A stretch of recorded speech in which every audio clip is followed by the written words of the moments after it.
ಎಲ್ಲರಿಗೂ ನಮಸ್ಕಾರ. ಕನಸಿನ ಅರ್ಥ. ಕನಸಿನಲ್ಲಿ ಹೂವು, ಹಣ್ಣು, ದೇವಸ್ಥಾನ, ಹೊಳೆ, ಸರೋವರ, ಸಮುದ್ರ ಇಂತಹವುಗಳನ್ನು ಕಂಡರೆ ಕಾರ್ಯಸಿದ್ಧಿ ಮತ್ತು ಉತ್ತಮ ಆಯುಷ್ಯನ್ನು ಹೊಂದಿರುತ್ತಾರೆ. ದೇವಸ್ಥಾನದಲ್ಲಿ, ಅರಮನೆಗಳಲ್ಲಿ, ದೊಡ್ಡ ಕಲ್ಯಾಣ ಮಂಟಪಗಳಲ್ಲಿ ಭೋಜನ ಮಾಡುತ್ತಿರುವುದು ಕಂಡರೆ ರಾಜಯೋಗ ಬರುವುದು. ಗಂಗಾ ನದಿ, ಯಮುನಾ ನದಿ ಹಾಗೂ ಸರಸ್ವತಿಯನ್ನು ಕುಳಿತು ನೋಡುತ್ತಿರುವುದು ಹಾಗೂ ಅರುಂಧತಿ ನಕ್ಷತ್ರವನ್ನ ನೋಡುತ್ತಿರುವುದು ಕನಸಿನಲ್ಲಿ ಕಂಡು ಬಂದರೆ ಸುಖ ಪ್ರಾಪ್ತಿಯಾಗುವುದು.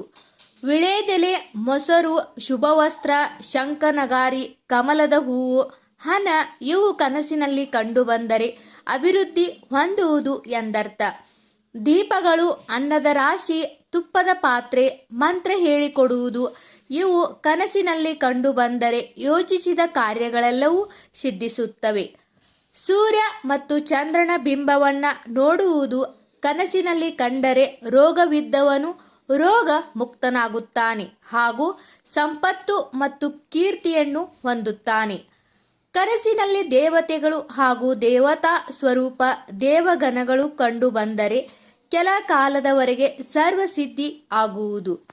ಕನಸಿನಲ್ಲಿ ಬಾವಿ, ಕೆರೆ, ಸರೋವರ, ಗ್ರಾಮಾಂತರ ಪ್ರದೇಶ ಮತ್ತು ಪಟ್ಟಣ ಪ್ರದೇಶ ಕಂಡು ಬಂದರೆ ಶೀಘ್ರದಲ್ಲಿ ಮಂಗಳಕರ ಮತ್ತು ಶುಭ ಕಾರ್ಯಗಳು ಜರುಗುವುದು.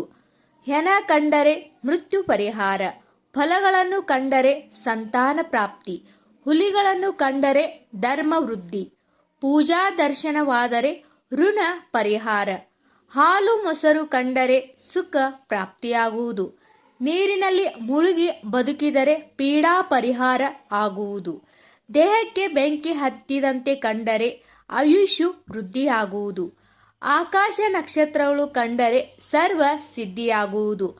ಈ ವಿಡಿಯೋದಲ್ಲಿರುವ ಎಲ್ಲ ಮಾಹಿತಿ ನಿಮಗೆ ಇಷ್ಟವಾದಲ್ಲಿ ದಯವಿಟ್ಟು ನಮ್ಮ ಚಾನಲ್ ಲೈಕ್, ಸಬ್ಸ್ಕ್ರೈಬ್, ಶೇರ್ ಮಾಡಿ. ಎಲ್ಲರಿಗೂ ಧನ್ಯವಾದಗಳು.